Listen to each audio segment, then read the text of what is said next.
Hollywood remembers its lights like people remember names. The Avalon Theatre remembers the way you sit under a marquee that has been spelling the same city for more than 80 years. The same city that loves you and then learns to forget you. Elena Hart drives past the strip of restaurants and palm trees that pretend LA is a town on holiday, and the Avalon's neon greets her like an old friend with a secret. She has come because the film is coming back and because, privately, she needs to see whether a place that once made her small will let her be large again. She left once. It was a choice that the trades printed like scripture and the tabloids turned into a cartoon. One bad headline, a late-night shouting match, a photographer's angle, a carefully leaked rumor, and the world that had once asked for her face began to ask for her apology. She spent 5 years in quieter rooms, independent theater, artisan work, a small house 3 hours outside the city where people know each other's dogs and haircuts. She learned sound design for off-Broadway shows and taught movement to adolescents who wanted to be near light, even if they could not name the electric cost of it. Tonight the Avalon is full. The line snakes across the sidewalk and into the warm air. People in vintage coats whisper that they remember Elena back when the credits listed her name like a promise. There are students with notebooks, older film buffs with press bag creases in their palms, and producers, the kind who wear importance like jewelry. The theater's old docent recognizes Elena the way time recognizes survivors, with a tilt of the head and a smile that says, "Welcome back," and also, "Stay sharp." The print they're running is a restoration, glossy, clean, and sentimental. Fans of the film have petitioned for restoration for years. The physical lab did the work, hand-cleaning every cell. The archivist will always tell you that film remembers touch. They scrubbed the chemicals off the stock until it gleamed, and the projector room they rebuilt smells like warm metal and solvents and hope. Elena stands in the wings while everyone applauds a reel that turns out not to be the only thing hiding in the stack. She meets Jake Moreno in the narrow corridor that connects the lobby to the projection booth. He is younger than she expects, with a camera strap that looks like a badge and the nervous competence of someone who has spent his life being the person who asks uncomfortable questions on camera. When he smiles, there is an immediate ease to him. When he holds his hand out, she notices a faint scar at the base of his thumb where some splicing incident once taught him caution. "You're Elena, right? I'm Jake, I make shorts, and I saved up to come tonight." He says it like both fact and confession. His voice has a patient cadence like someone used to a recorder that waits politely for someone to speak. "I run a small archive project. I help photographers and old labs digitize things. I heard about the screening and thought, we should be there for the film that built the story." She lets him talk even though she could let him talk less and her PR would still find it charming. There is a simplicity in him, an unassumed reverence that makes her relax in ways cameras never asked her to. He is an ally, or at least a person who has not yet learned how to be an enemy. After the film, applause like rain. Someone in the projection booth yells down the stair, "Extra print. We had a mislabeled reel." The projectionist's voice is tired and thrilled at once. Mistakes in projection can be dangerous or divine. Curious murmurs push through the lobby like wind through trees. Elena is pulled by the same force that made her love cinema. The possibility that a frame you thought you understood has an extra line, a missing blink, a small thing that makes the whole scene mean something different. The projectionist, a careful woman named Rosa, opens the metal film can with a key that has been worn smooth by years of turning, and out slides a spool none of them expected. The can is unlabeled. There is a single piece of tape with handwriting that bends as if someone wrote it more than once. The note rests like a lost thing beneath the reel. Not all endings were filmed. Elena reads it slowly, as if each word might be a prop left for her. Something in the air, the heat of the projector, the hum of reeled celluloid, makes her feel both very young and suddenly dangerous. Rosa watches her. Sometimes labs misfile. Someone might have pulled it for safekeeping. Sometimes people hide things in cans because they don't want the archive to feel the heat. She says it like someone used to hospitals and secrets. "You want to look? We can run it off before the Q&A, if you want a private projection." Elena's heart thrums not with fear but with a hunger she kept as a private currency. "Yes," she says, the single syllable a small agreement with herself. She remembers every cut of her life as a frame, every omission as a thing that had been carved out of time by a blade dressed as taste. Jake watches her handle the film with an interest that is not celebrity gawp but genuine technical curiosity. He helps her thread the leader into the projector like someone with practiced hands. The theater's back room, a small, narrow space lined with cans and labels, a map of the city in metal, feels close, intimate the way other rooms in her life rarely allowed. Elena holds the spool against her hip and notices that the film's edge is set with a careful splice. Whoever put this can away did not want it to be read and did not trust the lab to keep it safe. The note seems less like a warning now and more like an invitation. They run it. The image blooms on the small monitor used by the projectionist to check framing. The sequence is short, 3 minutes, then 1 long minute, then nothing. It's a sequence from inside the film's world, the characters we think we know acting with a strange hesitance. The missing shot surfaces, a doorway, a whispered name, a hand pressed to a shoulder that does not belong to any billed actor. Elena recognizes the place in the frame, the backlot stair where she'd once shared a cigarette with a co-star. The face in the doorway hits her like a memory, a man whose profile she'd seen only twice in the press photos of the era, once in the natural light of a rehearsal and once in a rumor. Who is that? Jake asks, leaning close as if proximity could decode film. Elena's voice is small, a private instrument. He was never in the final cut. I've seen him. Years ago. The older projectionist taps the deck and asks for patience. They rewind, splice, play again. The film quality is raw and a little nervous, an autograph of something improvised. There is a tremor in the audio, as if the mic picked up a breath someone had tried to hide. And then, the cut. The film jumps. The scene ends with a quick fade that the final release did not have. The can's label is blank in a way that feels purposeful. Someone wanted this piece to be lost and then found in the same breath. Someone in the theater claps her name, as if a stage direction had been spoken aloud. A hand lands on her shoulder. She turns and it's an old PR who once represented her, his face waxen with kindness and industry. He says the expected, "Elena, darling, the crowd adores you."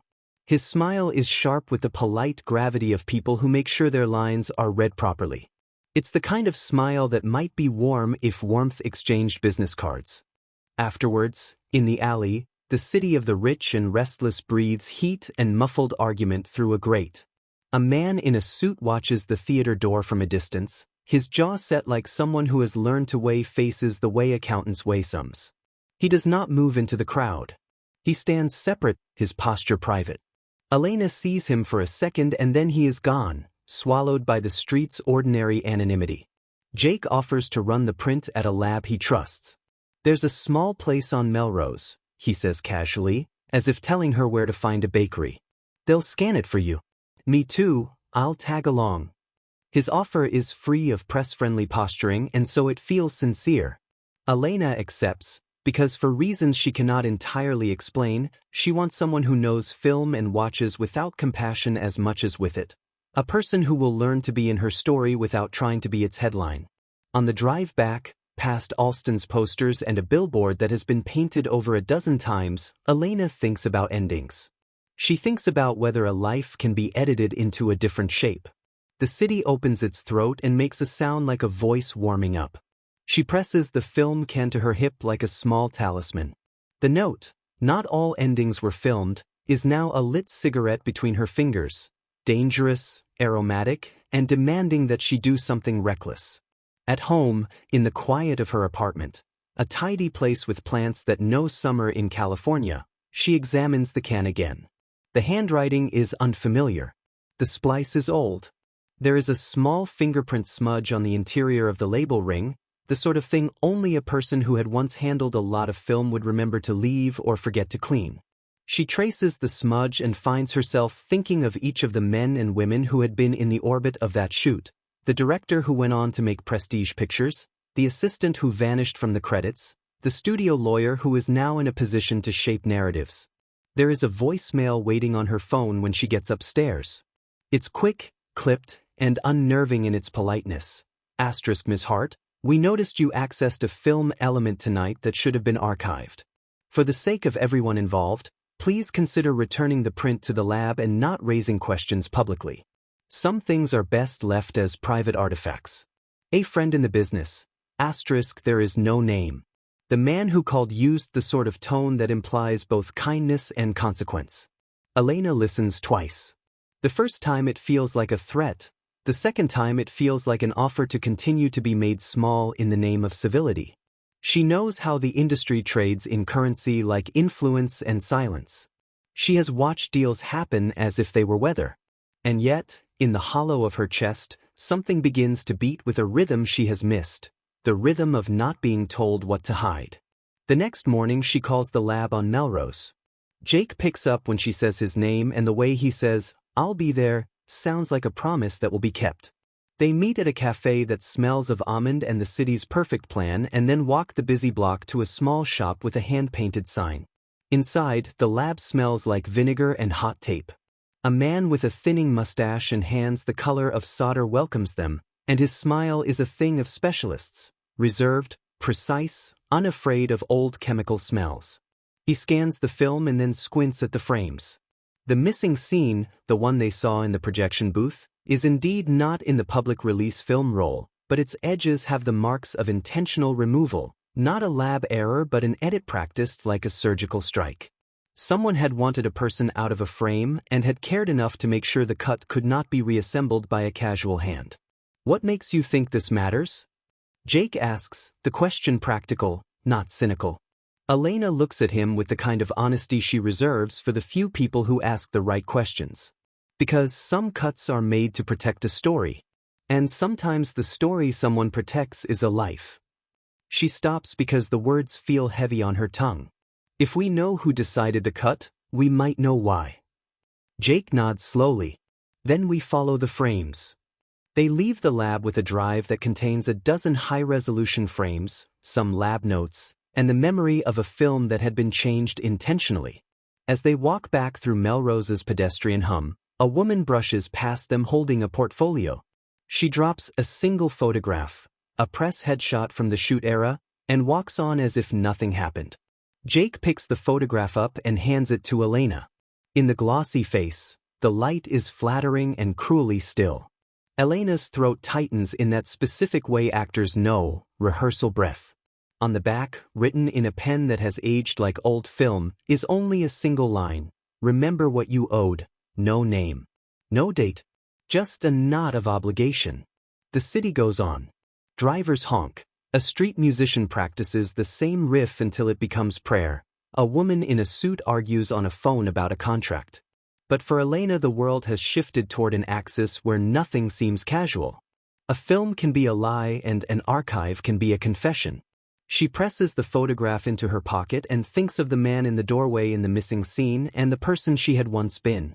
She thinks of the way the industry can be both a cradle and a cage. Jake offers his shoulder and his company. She accepts them both. They walk down Hollywood Boulevard in a light that has been painted to flatter. And for the first time in years, Elena is not afraid of being seen. She is afraid of being hidden. Behind them, in a window of the Avalon, someone watches, an afterimage pressed against glass. The man in the suit is there again, only now illuminated by a neon flicker that makes his eyes unreadable. He lifts his hand, but Elena is already too far away to see the small motion. The city keeps its secrets the way it keeps its lights, steady, expensive, and very particular about whom it chooses to bless. And the film can wait. For now there are questions, cameras, and a note that says some endings were never meant to be seen. Elena tucks the spool of celluloid into a closet, closes the door, and knows with a precise certainty that tonight's screening will not be the last scene she watches. It will be the first act of an inquiry that might remake how she writes the rest of her life.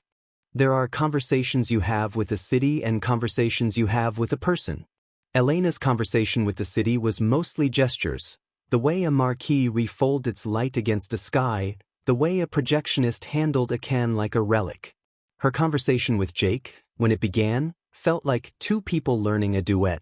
He asked questions the way a good editor traces cuts, precise, not intrusive, with an ear for the place where a voice falters because it's carrying something heavy.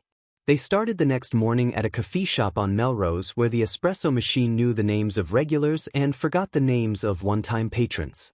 Jake arrived with two things: a small shoulder bag full of cables and a list of contacts he had made in the last week because curiosity has the practical habit of looking like research. He had already poked at the public records and called an old assistant editor named Carla who still kept stacks of daysheets in a closet. He had also found a small lab on Fairfax that scanned film for independent projects and a retired camera operator who taught night classes. Jake's energy was part impatience and part devotion. He treated a missing scene like a lost line in a play that might still change the ending. They walked the city in that businesslike, intimate way people do when they mean to find something. Elbows close enough to touch, silence shared like an agreement. The lab on Melrose smelled of vinegar and hot tape as promised. The technician who ran the bench, a man named Luis with forearms inked in crew tattoos, handled the can with the same kind of respect a surgeon gives a scalpel. He scanned the frames and fed them through a soft-grain software. The missing scene was clear now in high resolution. 3 minutes, a doorway, a hand, a face. The projector's grain sharpened into identity. "Who's he?" Jake asked without malice, leaning close to see the way the lighting hit the cheekbone. Elena swallowed. The face in the frame was not a star's face or a name from an awards list. It belonged to someone who had been on the set that week. A man who carried himself like he was used to seeing the back of the camera rather than the camera's eye. The press had never trained its flash on him. The production stills did not include him. His profile, however, was the sort of detail that actors hold in their bodies. A voice in a rehearsal, a brief touch on a shoulder. It tugged at Elena's memory the way a familiar tune tugs at a sleeping room. "He was there," she said. "One night. Off to the side. We never used him.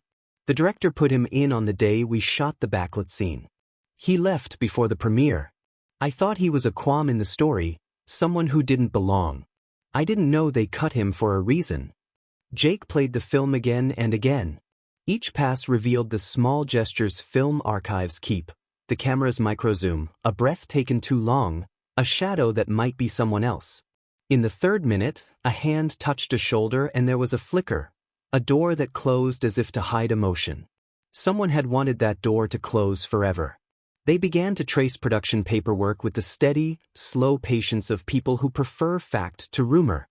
Carla, the retired assistant editor, met them at a diner that smelled like salt and grease and offered them a ledger with cigarette burn marks on the corners.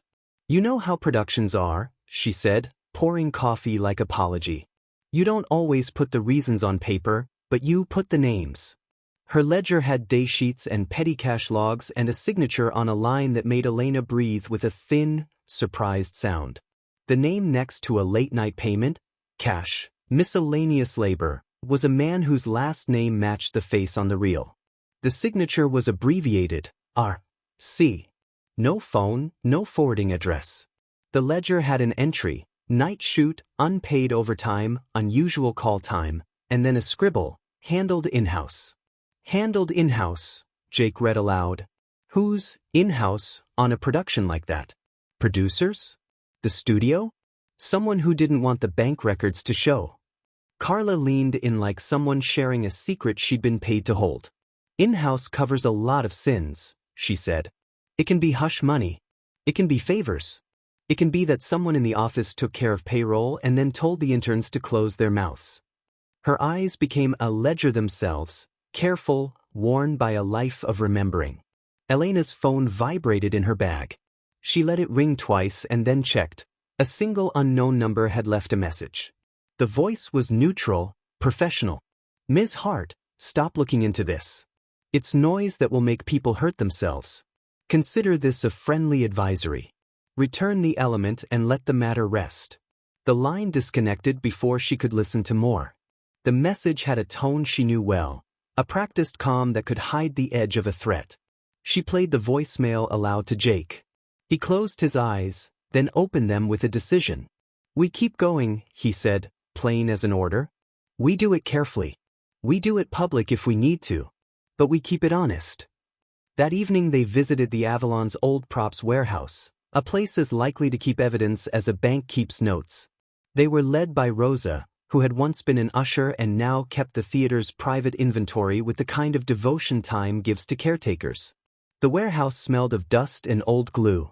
Shelves held costumes, torn pamphlets, and light bulbs the size of small planets. Under a tarp, they found what Carla had imagined, a small folding stool with a name tag stuck in the seam, Collins. When they unrolled the stool, a folded script dropped out. The script had marginal notes in a hand that was meticulous in a way Elena recognized and resentfully appreciated. Stage directions, a note about a reshoot, a late entry about handling sensitive cameo. Someone had written, in a red pen, the 3 words that made Elena's blood move: remove from print. The air in the warehouse went cold in that small way that a room goes when memory becomes law. Who had the authority? Jake asked. Rosa shrugged and then said quietly, big men with small ears. Producers, studio council, people who don't want the heat. They had enough to make a shape out of suspicion. They had a face on film, a ledger with cash marked, script notes that had once been ammunition, and a voicemail that read like a polite ultimatum. The city felt like paper in their hands, the edges uncertain but real. That night, the chemistry that had been a slow burn between Elena and Jake picked up speed not in a scene of stolen kisses but in the private, practical intimacy of collating evidence. They moved through the film lives of the city together, casing labs, making calls, following a chain of names like breadcrumbs. There was a cadence to working with someone who saw the world in frames. You say what you know, they say what they find. You both accept that silence can be its own liar. On a rooftop above the Sunset Strip, with the city's lights smudged into watercolor beyond them, Jake touched Elena's hand the way a maker tests a string. You ever think about the idea of editing as a kind of mercy? He asked softly. Under starvation of light, they were suddenly frank. Sometimes people cut a scene because it will hurt. Sometimes they cut it because it saves someone's reputation. Elena looked at him as if seeing a mirror she hadn't known she'd been carrying. Sometimes, she said, editing is censorship dressed up as kindness. Sometimes it is a crime. They spoke in small confessions, the kind you write on the back of a ticket stub, and found a rhythm in the honesty. Romance, in their case, came in edits and pauses, in the way Jake listened, in how Elena trusted him with a spool and a memory. They were careful because they had seen what attention did to people who weren't prepared for its heat. The next day Carla produced a name, a production assistant who had worked several late shifts and then joined a crew that moved to LA's periphery. She'd been present the night the extra had been paid off. The assistant, a woman named Tamsin, now lived 2 blocks from an old used bookstore in Silver Lake and taught Pilates to people who liked to feel intentional about their bodies. Carla teed up the contact as gently as possible. Tamsin met them on a bench outside the bookstore, wrapped in a sweater and a reserve that had been rehearsed for years. She had seen more than she wanted to remember and less than she wanted to forget. They paid him to be gone, she said straight away, voice low as if she still feared being overheard by the city. They gave him cash and a ride to a place in the valley. The call was late.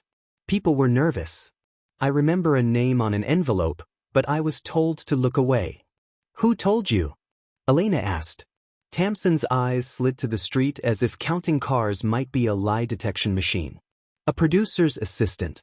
Someone who asked for quiet. They said it was an insurance policy for the film, a way to avoid bad press. Don't ask me who. I signed a sheet and I was paid a small thing for overtime and told to go home. Did the man who left, did he ever come back? Jake asked. No, Tamsin said. He took a bus.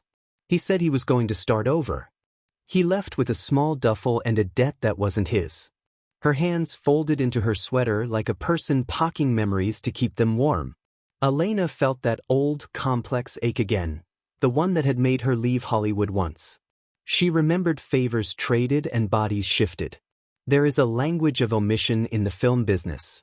It reads like a ledger that only some people can decipher. She also recognized the moral complication of a world where a person's livelihood can be traded for someone else's silence. They tracked the bus record as far as the city's public logs would allow and then hit an institutional wall: privacy, sealed archives, legal cover. The name R. Collins had no forwarding address on file. People vanished all the time in a city that had enough roads to hide a dozen lives. The question was motive. Who had the stake to buy a man's absence? Reputation is worth more than money and, sometimes, it is more precious than mercy. That night Elena found another note, slipped under the door of her building. It was not scrawled like the previous voicemail but clean and deliberate. A photograph of the film still with the missing man's face circled in red. On the back someone had written, in block letters, a single sentence, *, leave it alone. This is not your story to fix. *, there was no signature, only a faint oil smudge as if the person who wrote it had also been handling film. She took the photograph to Jake and they stood over it like two detectives in an old noir.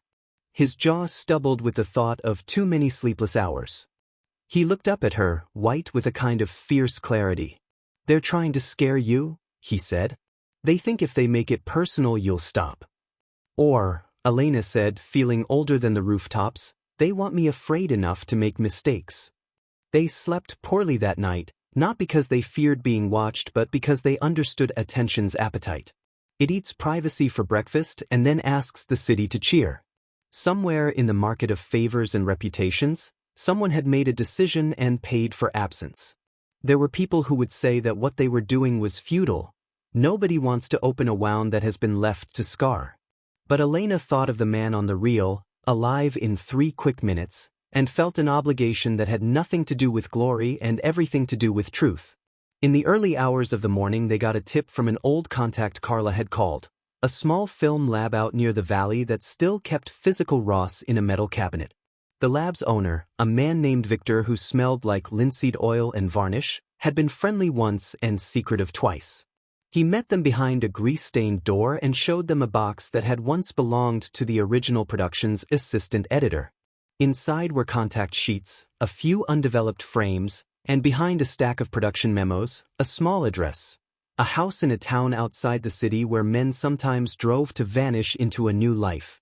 The address was a place with a porch light that goes out at midnight, a mailbox that gets less mail than a rumor, and a dog that barks when strangers approach. Victor told them frankly that small-town records are easier to erase. Once a person leaves, towns are polite and obliging. "You get less bureaucracy out here and more discretion," he said. "People don't like being pulled into other people's fights." They drove out of the city in Jake's old car, the kind with a radio that still crackled with AM static like a human cough. The valley was wide and mellow and, for a while, the city's neon retreated to a promise. When they reached the house, a gray bungalow with a sagging porch and curtains pulled like a secret, Elena felt a sudden and primitive hope. Maybe he had chosen silence. Maybe he had chosen a life away from the industry's appetite. They knocked and a woman answered, tired and protective. Her face told them what the public records could not. She was a person who had chosen ordinary things over headlines. They asked about Collins and she looked at them like someone who had been asked to name an old habit. "He was here," she said after a long pause. "The year. Then he left one night and said he had to go elsewhere. He left a note. He said to forget him." "Did he say why?"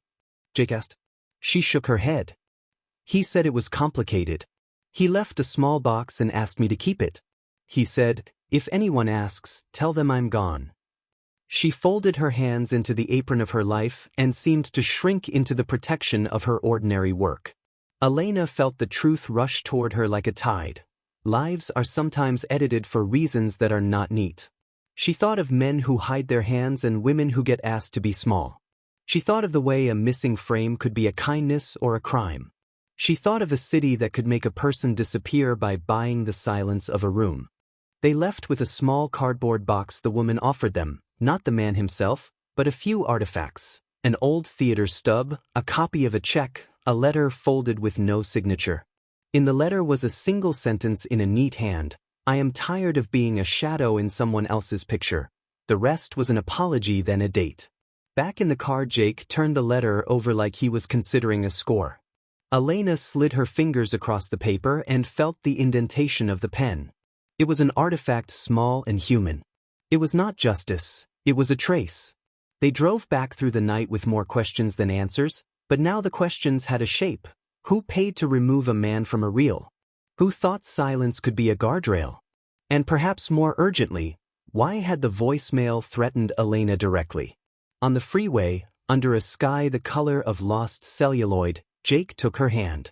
The gesture was simple, steady, and the city felt like a set for a private movie. The two of them in the frame, the rest world as an audience. "We keep going," he said again. "Together." She squeezed his hand and the weight of the missing frame settled into a promise. They would follow the edits until someone explained the reasons, or until the city told them to stop. Either way, the work of finding the truth had become theirs, and the film that began as a restoration had turned into a demand for reckoning. The missing scene hummed in Elena's pocket like a living thing. 3 minutes of footage, a hand on a shoulder, a door closing. It was small in the way crimes of omission are small and huge in how they rearranged a life. She slept fitfully, half of her mind somewhere in a lab frame and the other half drafting questions she could not yet ask. In the morning, with coffee cooling and the city waking, they would begin the next round. Subpoenas, interviews, and the small violence of asking powerful people for the truth. She had made a choice. The city had extended an invitation. The story, like a projector lamp, was warming up. Archives are not neutral places. They are museums of regret and possibility, rooms where the past files itself into patterns that still smell like decisions. Elena had expected paper and varnish and the slow comfort of names that could be checked off. What she found instead was the way history sometimes behaves like a living thing, protective, secretive, and territorial. They began at a studio library 2 blocks from the Avalon, a room so organized it felt holy. Carla had brought them there as a favor and a kind of penance. Files, daysheets, the little receipts people think are forgettable until they become evidence. The librarian, a man with bifocals and a careful cough, led them to a drawer labeled with the film's working title and, with tissue-gloved hands, pulled out a stack of memos that smelled faintly of coffee and old smoke. "You want the ones with stamps," he told them. "The ones that have ink still wet in someone's hand, those are the honest ones." He set the envelopes on the table like he was laying down cards. Inside were production memos that read like private weather reports, call times, budget notes, and the odd line that looked like a note meant to keep someone's fingers off the truth. One memorandum was stamped with a name Elena's gut recognized before her eyes did: Ramsey Productions, attention, theater. The note below it read in terse corporate font, *handle extra talent. Discretion required. Expense coded, in-house, *. Elena touched the page as if the letters might scald. Victor Ramsey. The name was a hinge, once a kinder mentor, later a man whose power had kept doors open, whose phone number fit on every producer Rolodex in town. He had shown up at panels, at benefit screenings, smiling like a man who collects goodwill the way others collect watches. To find his initials on a memo that recommended silence felt like someone carving the wrong date into a birthday cake. Jake watched her the way people watch one another when the thing you found could remake the map. "Victor Ramsey runs lines between reputation and rumor," he said quietly. "He has legal teams and money.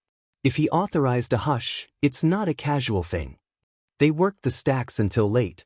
The more they found, the less accidental the production's edits felt. There was a cleared check with a line that matched the cash entry in the ledger: R. Collins, miscellaneous labor, paid that same night. There was a passel of receipts from a rental car company with an account number that traced back to a suite at a downtown law firm that had issued non-disclosure agreements to mid-level staff.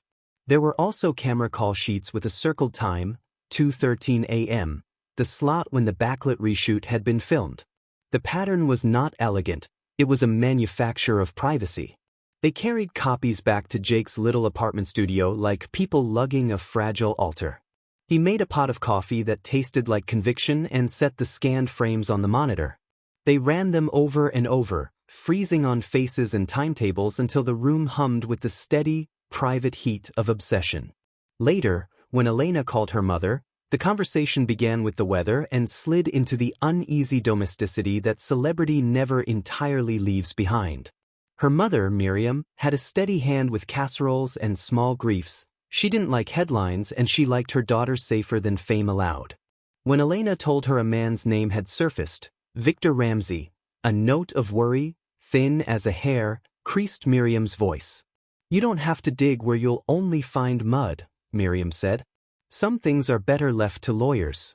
No, Elena answered, more soft than forceful. Not this time. Someone was taken out of a film. Someone was paid to be absent. That's not mud, that's a person. Miriam was quiet. Be careful, she said finally. Not everyone loves the truth the same way their lawyers love their silence.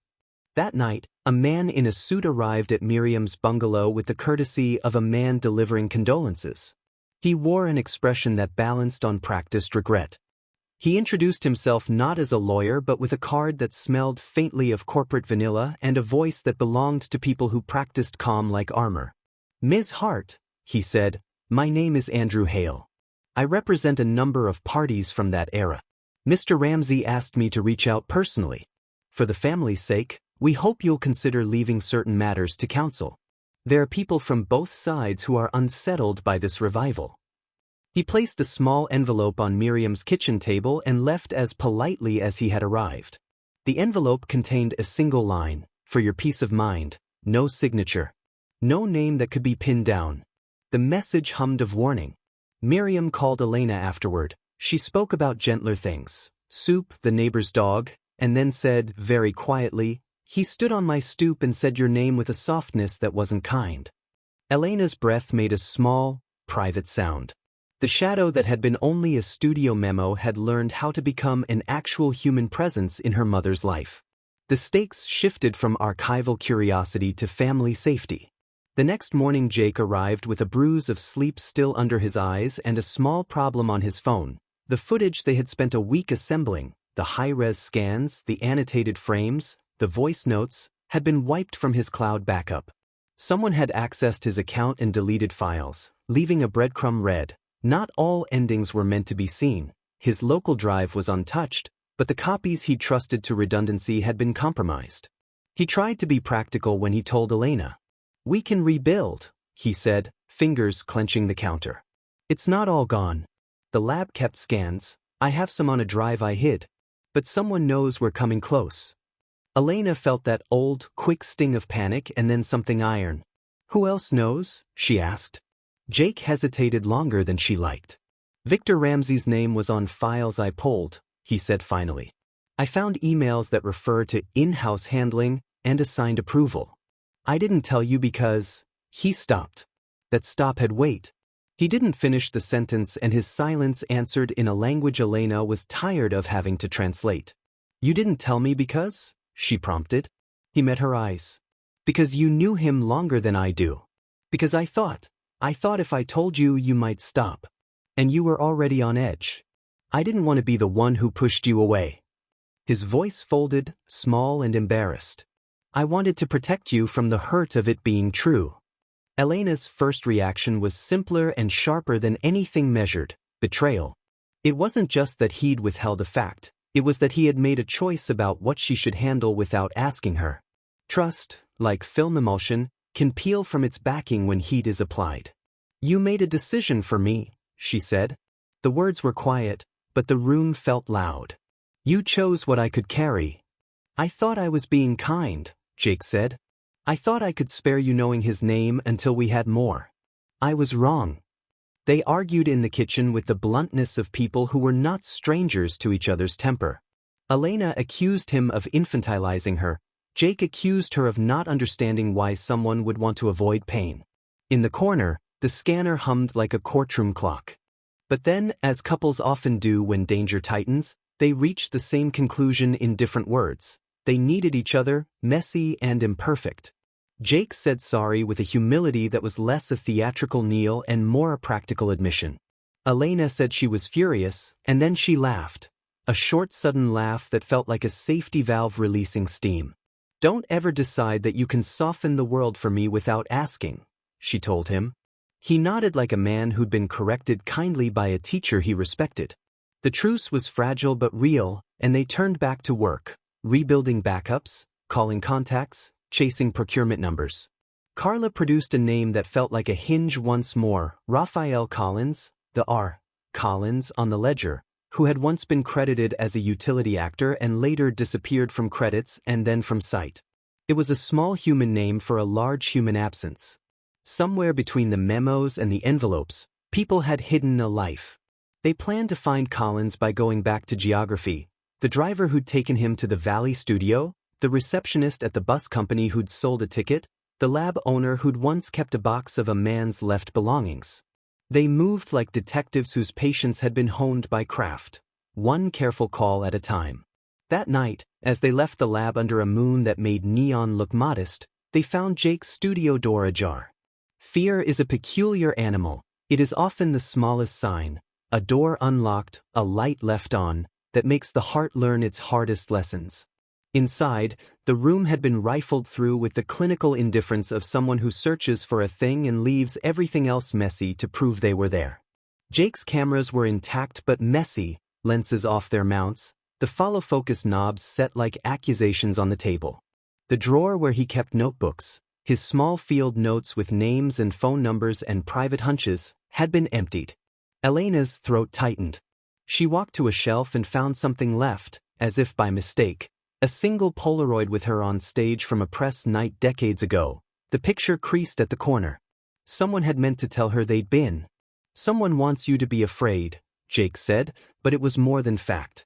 It was the presumption that someone so practiced in obscuring things could also enjoy the spectacle of watching the people who would undo them react. They reported the break-in to the police and then, as the hours leaned into small mercies, Elena drove to her mother's bungalow. Miriam answered the door as if they were just two people returning from a long walk. Elena could see the worry lines had deepened and the kitchen window threw a soft rectangle of light across the linoleum like a film frame. "I don't like people delivering threats to my door," Miriam said. "If you keep going, promise me you'll let me know. I can call someone, I have friends." Elena hugged her mother like a person who loves armor. "I will," she said. "And we'll be careful." That night, sleep was a complicated thing. Elena dreamed in frames. A doorway opening, a hand, a flash of a suit. She woke with the Polaroid under her pillow, the smell of the darkroom still clinging to it like a memory that had crossed the ocean. She knew two truths. Someone powerful had the means to erase files and to reach into people's lives politely, and someone else had the courage to put a reel in her hands and say, "Look." The next morning they had a lead. A bus driver in the valley remembered a man with a duffel and a polite request for anonymity. He remembered where he'd dropped the man. The address mapped to a small rental unit that, when they opened it, smelled of dust and tuna and a life that had been packed away. Inside they found a shoebox under a mattress. In the box were small things: a torn script page, a folded note with a phone number scrawled and crossed out, a ring of keys, and an envelope marked with a name that made both of them hold their breath. The envelope contained a single line, neatly typed: "If I disappear, tell the truth, no signature." A human instruction that was also a plea. It read like the last thing someone left for a world they thought might not care enough to notice. Jake and Elena folded the paper carefully and put it into evidence. The name inside the envelope gave them a new alley to walk down. The plea gave them the sense of why they were walking at all. The stakes were not just career or curiosity. They were the small, blunt things that make a life recognizable, someone's decision to be hidden, someone's desire to be found. They left the rental unit with a quiet in their chests that felt like a shared resolve. The city was not a tableau you could stand above and edit. It was a messy geography of people and favors and bargains. If the film world could buy absence, then someone had to decide whether to pay attention or let silence be the last frame. On the drive back into the city, Elena touched Jake's hand. He turned and looked at her like a man who had been given a fragile thing to hold. "We're doing this," he said, and there was no showman's bravado in it, only a worker's promise. She nodded and let the night fold around them. The archive had given them edges and names and the evidence of a plan. The break-in had shown them someone would do more than threaten. And the envelope, with its simple plea, had given them a duty. They would follow the edits, unspool the silence, and, if they had to, stand in the light that powerful men would prefer to keep private. At home, Elena put the Polaroids and notes into a small box and locked it away. She did not sleep easy, but the decision itself felt like a spine. She was no longer just an actress with a past. She was a woman with evidence and witnesses and a growing circle of people willing to risk being inconvenient for truth. The archive had become a map, and the map had drawn them toward a place named Victor Ramsey, toward a man who smelled of cigars and influence, and toward the uncomfortable fact that sometimes the people who protect you are the same people who profit from your absence. They did not yet know whether Victor Ramsey would fight in public or in the elegant rooms where men trade favors like currency. What they did know, cramped and certain as a film leader in the dark, was that the work would require them to be brave in ways that had nothing to do with cameras, to subpoena records, to ask small, blunt questions, and to bring witnesses whose memories might be all the law they had. The city, as always, waited to see what they would do next.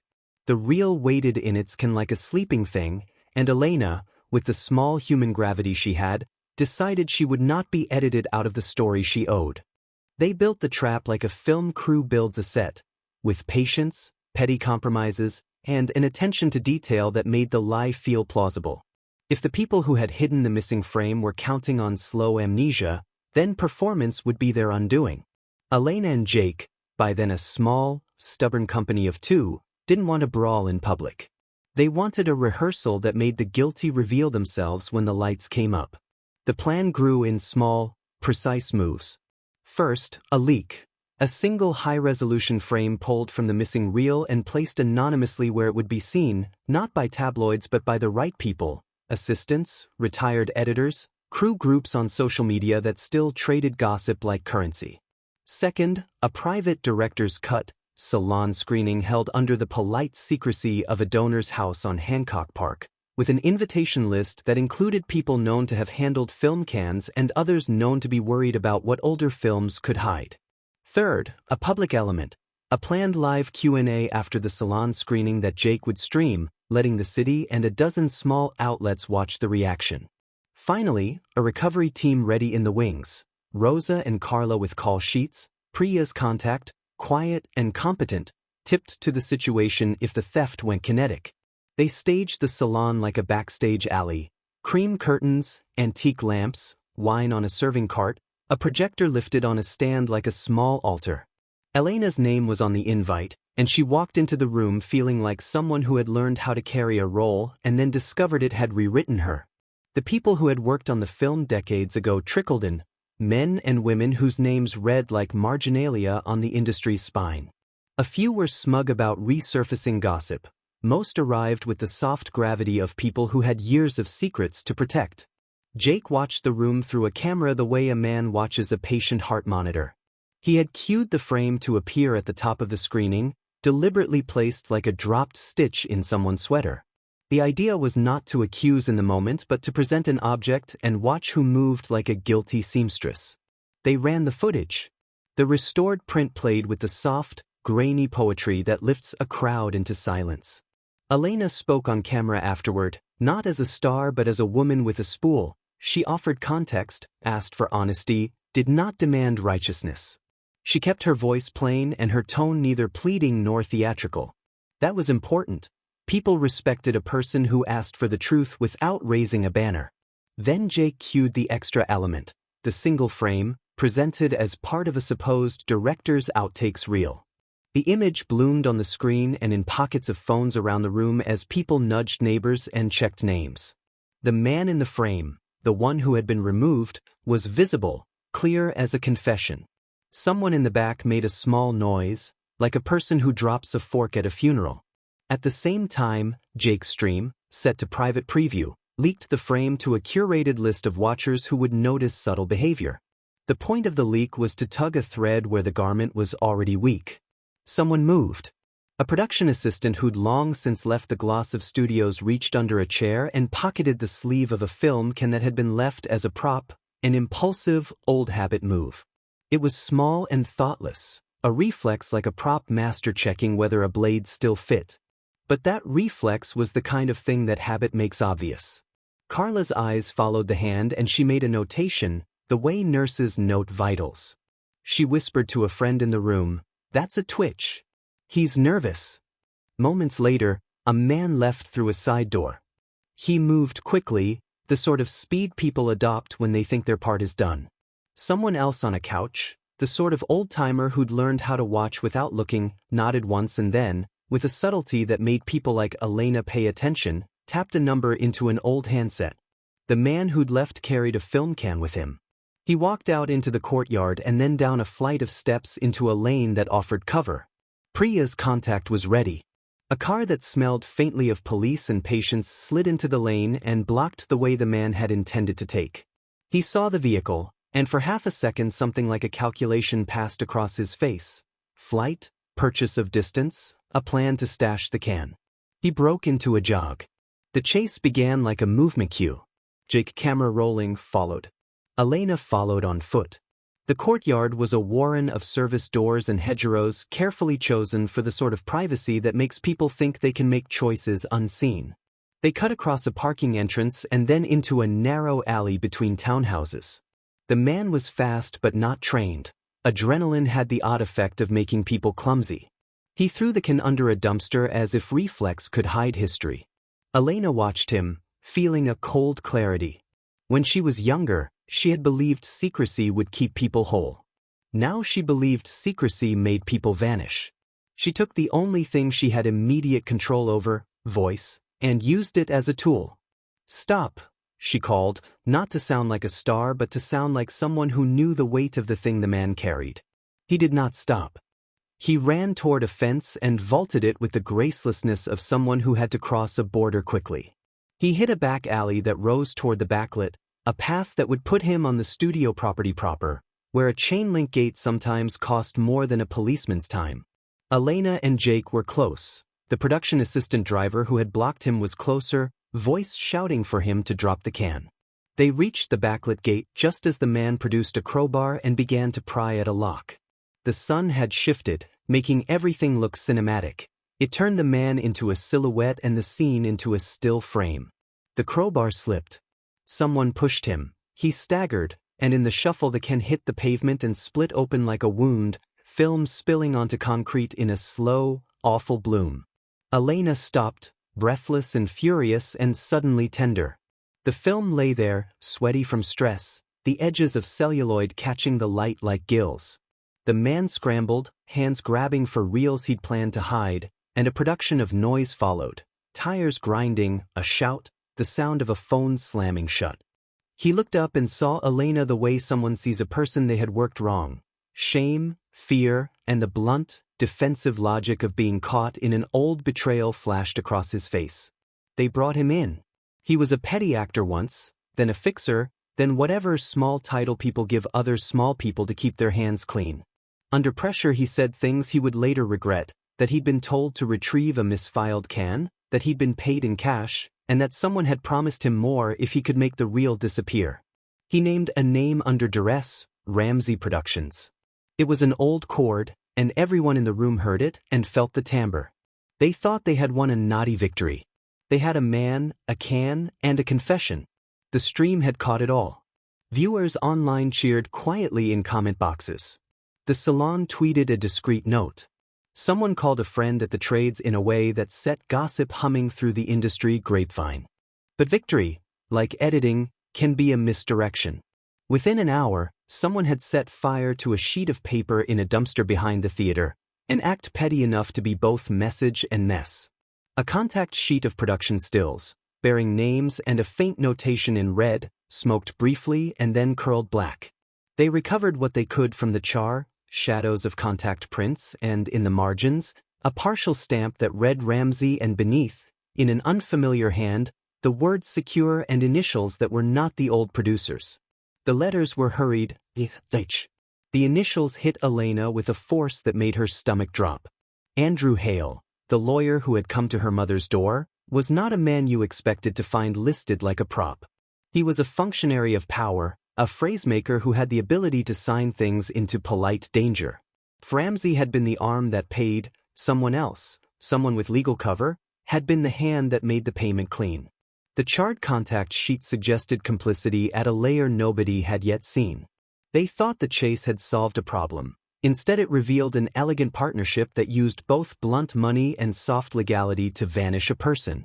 The man they had caught had been paid to retrieve cans. The cans were only a small part of an apparatus that also required paper, signatures, and the tacit consent of people who knew how to keep secrets in ways that sound like routine. The twist felt personal because Andrew Hale had been polite to Miriam, had presented himself with concern and a conciliatory envelope. He had promised civility and offered it like a curtain. Now his initials looked like a cue card in a drama whose lines had been written by men with the confidence to believe they would never be staged. Elena felt the old anger come softly at first and then as a rising flame. Power protected itself when it could. It also left traces when it was forced to move. They had nudged the machine enough that it leaked. The question now was whether the machine would change the rules or whether the city would let daylight into the rooms it had been paying to keep dark. They had a man who'd been paid to retrieve film. They had a charred contact sheet with Ramsey's stamp and the initials H. The can that had been retrieved contained frames that matched the missing reel. The content of the frames did not change. They remained a small moment, a hand on a shoulder and a door closing, but context had shifted. What had once been a private edit now looked like a coordinated erasure. Who profited from erasing a man? Reputation. Career. Insurance. That night, their victory felt thin as a negative. The salon revelers broke into small groups and retreated into the city like a flock being herded into taxis. Jake and Elena sat on the back steps of the theater with the empty film can between them like a relic that wanted a eulogy. He held her hand because he had learned that small gestures sometimes steadied catastrophe. "We found someone to lift a finger," Jake said. "But hands that paid the finger are still clean." Elena looked at the charred margins of the contact sheet, a black wash with an imprint you could not quite read. The initials, he, loomed like a foghorn in the harbor, something you hear and can't locate. "Maybe Andrew Hale is a symptom and not the disease," she said. "Maybe there are people who thought their conscience could be bought and then protected by law."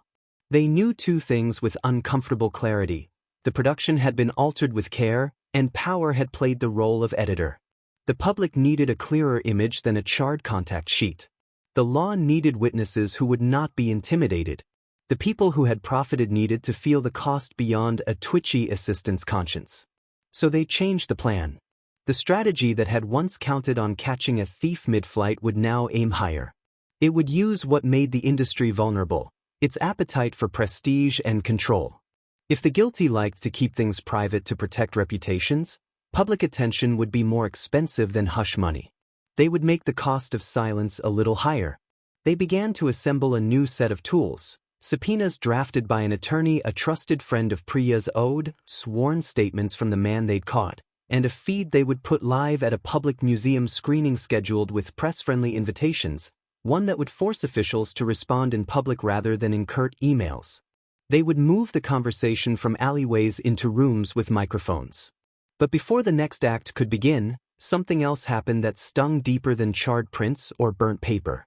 Elena found, in her apartment mailbox, a photograph of herself at the salon. Someone had taken it as she'd left the screening, the ink still wet with the smell of a camera. On the back, in script she recognized, because once you fall into a world, you notice the handwriting of its players, was a note. You were warned. Go further and the frames are not the only things you'll lose. She looked at the handwriting until the letters blurred and then, with a steadiness that surprised her, folded the photograph and placed it in a drawer with the old Polaroids and the letter from the anonymous man in the valley.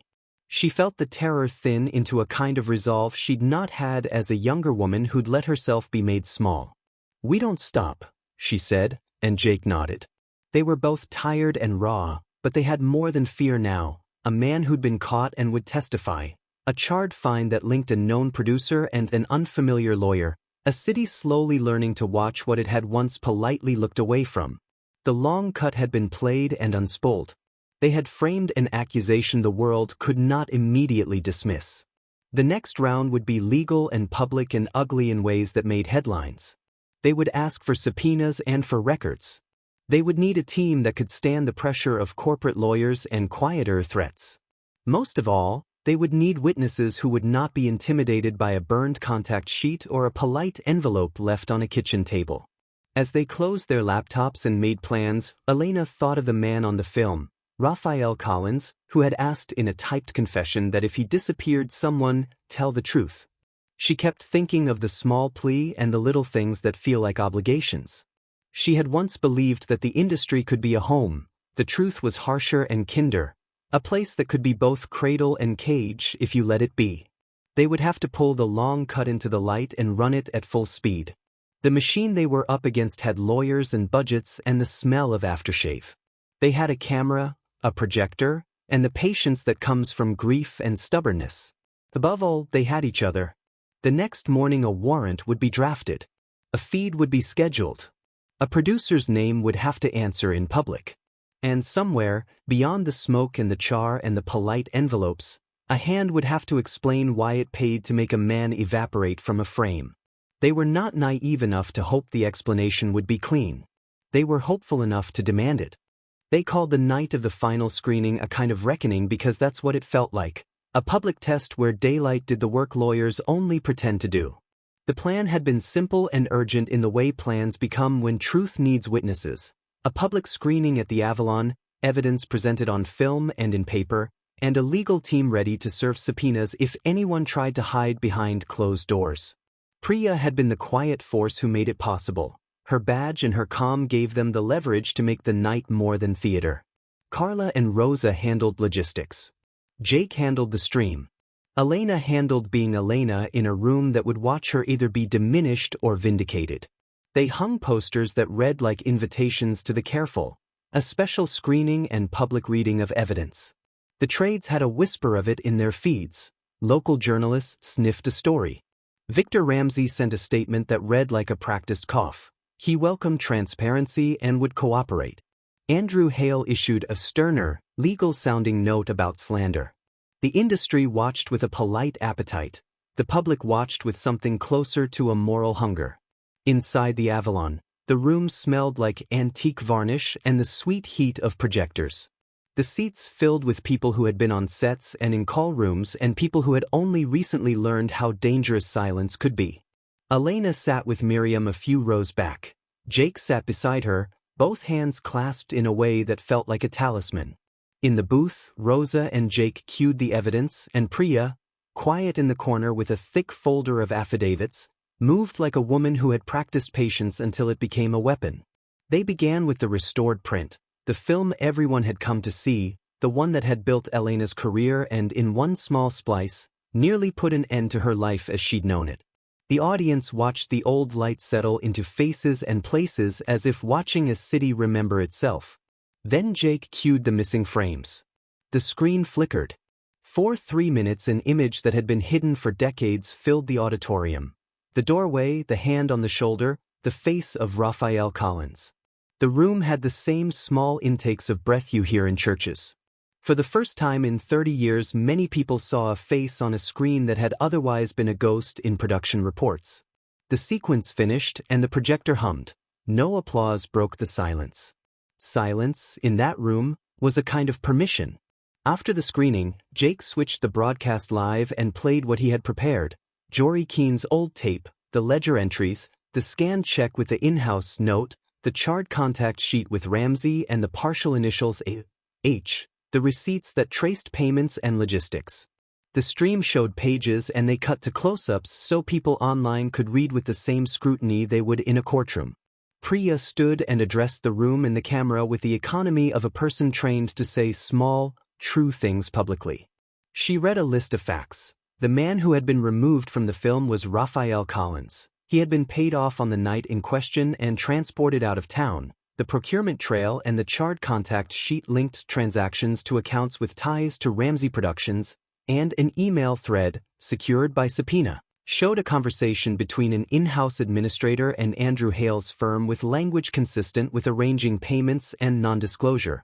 A few people in the crowd gasped at the email threads. Some journalists began to type rapidly. Elena watched the room react the way actors learn to watch an audience. They read quickly and know how to survive the scan. Her hands were steady in her lap. She'd expected anger, and she'd expected fear. She had not expected how clean the evidence would look once it was placed in public light. When the public reading ended, Jake took a breath and cued the film again, but this time he let the projector hold on a single frame. Raphael Collins' face, clear, almost astonished in the light. He turned the feed to a small camera in the booth and said quietly, "If anyone here knows where Raphael is, or what happened to him, we have a way for you to say it safely. Speak to one of the staff. We will take the statement and pass it to the DA." It was a small civics experiment disguised as a screening. The room hummed with the sense that things were finally being asked to answer, not just be spoken of. People who had been complicit in small ways felt the floor get uncomfortable under them. And then a hand rose in the second row. The man who stood was not spectacular. He looked like what he was, a production assistant who'd been around sets a long time. He said, voice shaking at first and then steadier, that Raphael had vanished on a bus down to the valley with a duffel, that someone had given him cash and told him to disappear, that the person who'd handed him the envelope had the initials H on a business card he'd once kept as a reminder. The man's admission was small but public, and the room listened the way the law needs witnesses to listen, out loud and with a record of the moment. Moments like that have domino effects. Within the hour, a retired lab tech named Victorine called and said she'd once filed an internal memo about the in-house handling that had been ignored. She had tucked a photocopy into a book and kept it because, she said on the phone, "I slept better thinking someone would find it and be honest about it someday."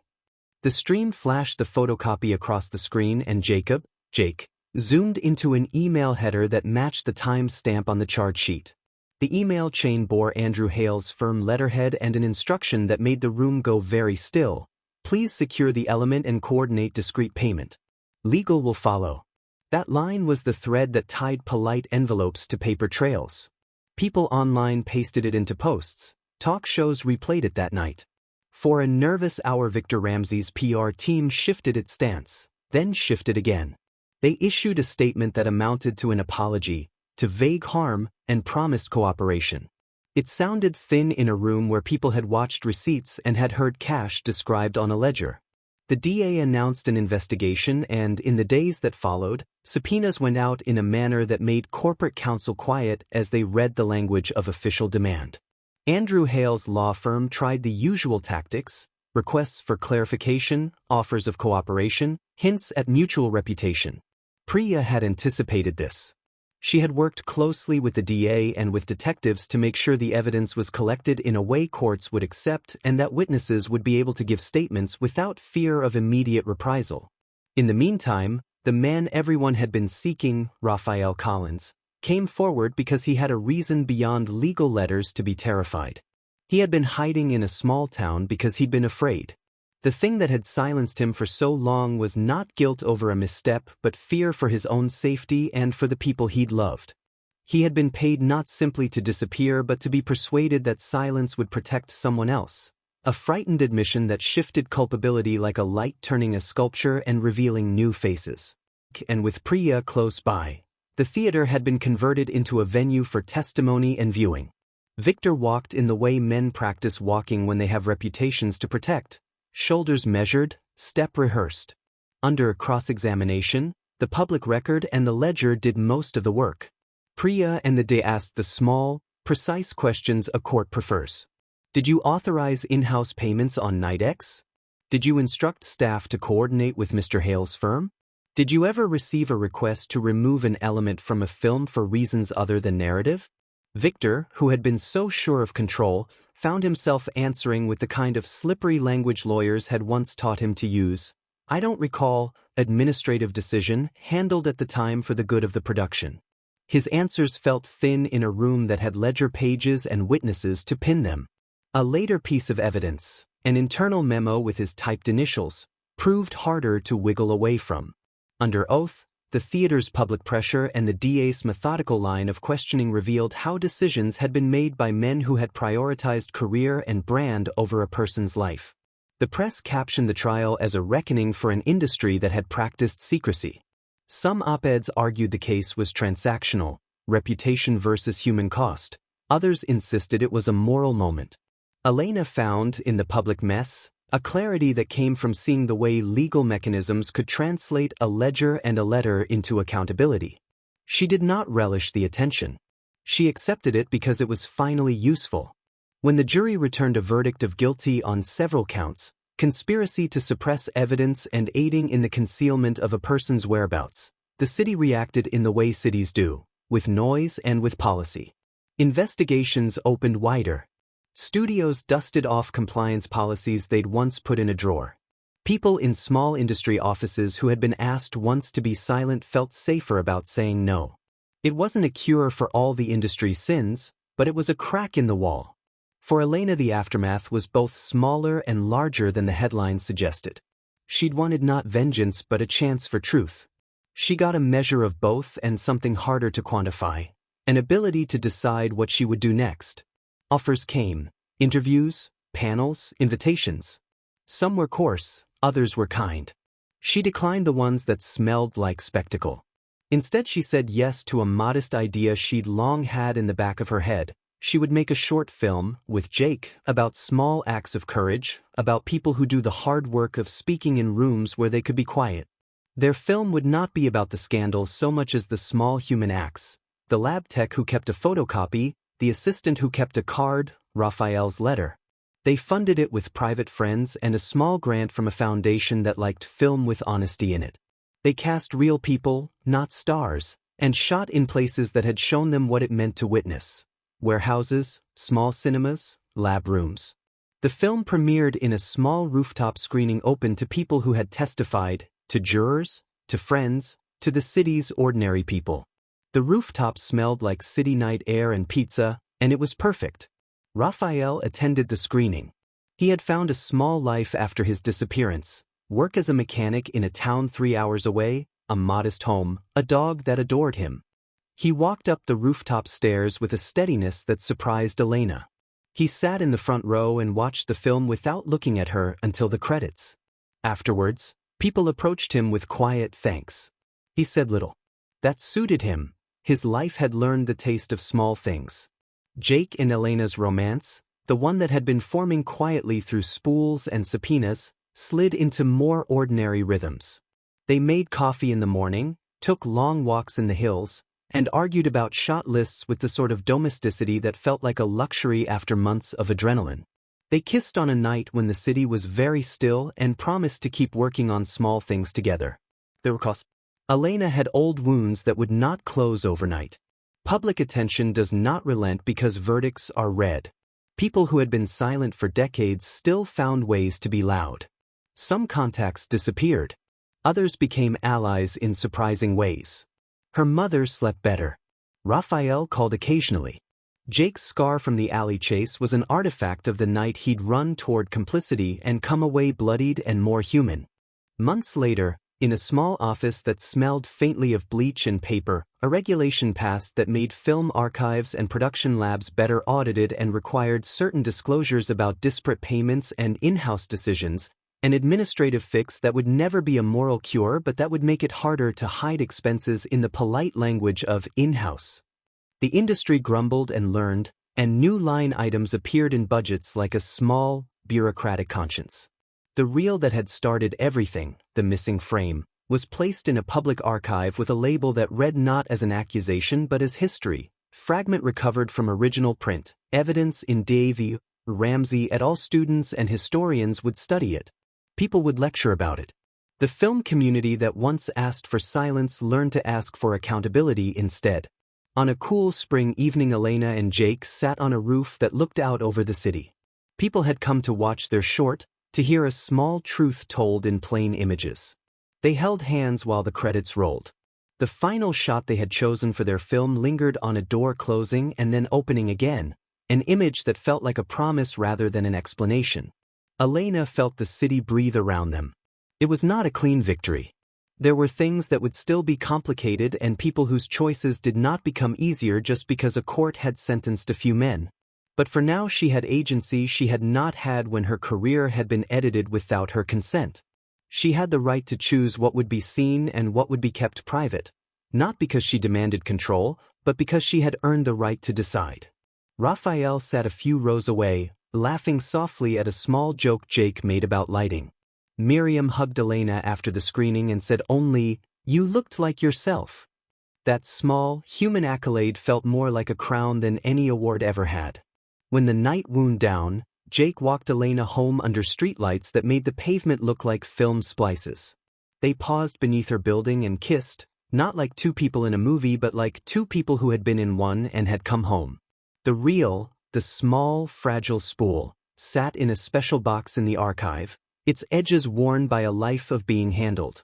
It would be studied and preserved. It would not be used to hurt anyone else.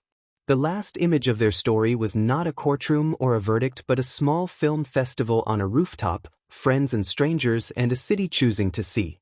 In the end, what changed was not only the industry's policies but the private way people learned to be witnesses for one another. Elena had stepped back into a spotlight that she now knew how to bear. She had not lost her tenderness. She had not lost her capacity to fail. She had recovered her ability to say yes to scenes that felt true. And when she and Jake went back inside, they made plans for their next film. Small, human, stubborn, and for the many ways they would keep listening for the sounds a city makes when it decides not to look away.